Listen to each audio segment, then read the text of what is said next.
Hi guys, it's Dan here. You can tell me by my face.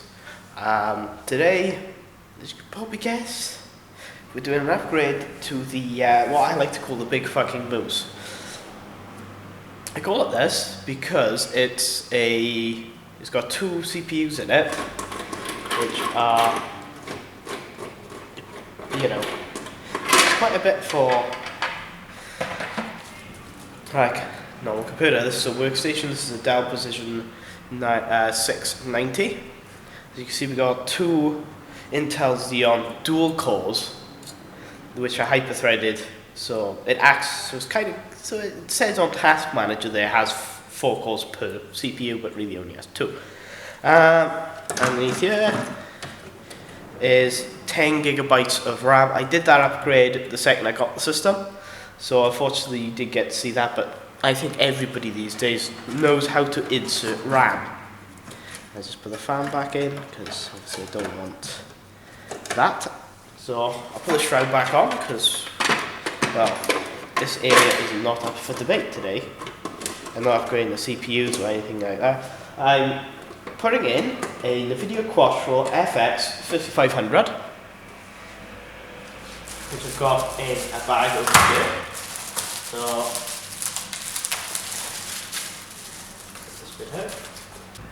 which is this thing. It's an awesome bit of kit, and I'll be inserting it into this computer today. Luckily, these systems are mostly toolless, so it's just like, that's the bracket. As you can see, I've got a RAID card controller here. I think it's a RAID card. It's just a so I need to get this out. So I need to get the serial slash SCSI cable out, which runs the primary hard drive. This is the 10,000 RPM drive, so I'm using it as a boot drive because it will be quicker than the hard drive I'm getting. So just need to pull out the old one. And there we are. As you can see, that came out nice and smoothly. As you can see, this is a not very good card. It's a Quatro FX5555. So I'm putting a 0 on the end of this. But this is a double bay card. I'll have to take off one of the blank headers, which is like so. If I can get out.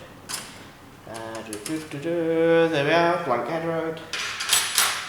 And then what we're going to do is install this big fucking moose of a card. Hopefully it fits. This card is rated for a HP workstation, not this one, but cheap enough. Right, so what I've done is I've moved up this card, so that means I can just go ahead and reconnect it now. Because now it's out of the way, so I will not forget to do it later. There we go, I've moved that card, so now I've got plenty of room to put in the big fucking moose. So what I'll do is just sure everything lights up. Sorry if my head's in the way. Like that seems like it's lighting up fine. Let's just try to get in there. There we are. And as you can see, because it's a workstation class card, it's all the way to the end. Believe me, it needs it. So I'll just close those two. Then I use 2 of the blanks to put this in.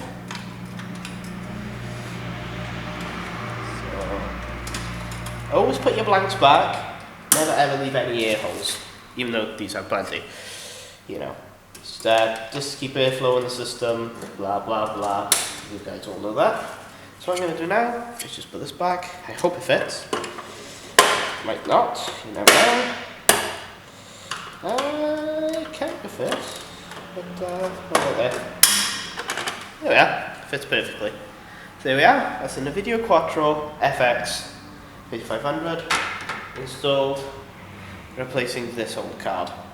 This card was the high-end card. I think it was the high-end card just after the system was built. This card was the lowest-end card that you could buy when the system was built, so it's going to be a big, massive upgrade for the system. Just one last thing before I do anything.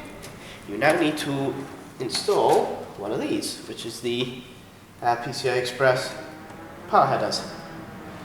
Yeah, now that's in. This system's powered enough to run. So here we are. Second upgrade is a 1 terabyte Western Digital Caviar Green. I went for the green because A, it's cheaper. It's still at 72,000 RPM, so it isn't going to be terribly slow, but it's still going to be good for what we do, for what we need it for, which is storage. I mean, we've got a nice quick drive over here for the operating system and the applications.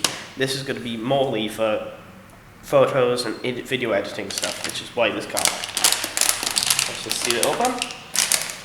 I just love ripping open anti-static bags.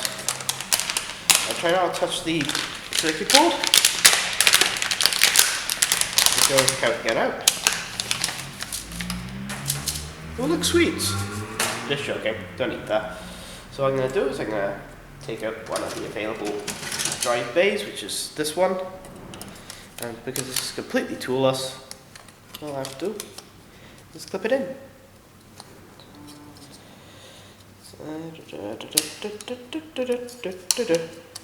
Done. Serial ATA ports are still visible. What I need to do now, click, cables. Let's try and make sure your cables are right over this, right over it. There we are. And there we are. That's my upgrade for today. I got all these parts off eBay. That was brand new. This one was used. The reason why I bought the graphics card used is because they're inexpensive. They're absolutely these. If you want a Quattro GPU graphics card, brand new, they set you back about £5,000. In fact, this one did cost £5,000 back in the day when it came out. So picking up for £80 with a 3-month warranty, I think they said they had on it, is a bargain. Because that's going to enhance the system to, instead of just being a plain old, I think it's a 2D card. That's how bad this card is. And look, it even has a label that says no SLI support. I mean, Jesus H, that is bad. But this card will remedy that, right? So keep these around just in case. But always keep your old graphics card, because you never know when you're going to need it. So I'll put this in the anti-static bag in which the hard drive came in, and I'll store this somewhere. Nice and so yeah, that's it. What I'll do is I'll put a little clip on the end showing it working and showing the Windows score. I know that doesn't mean much, but I ain't got 3D Marks here, and believe me, I'm not intending on paying for it. And that might sound really skingy, but I'm not going to pay for it for one system. Okay, dokes. See you in a sec.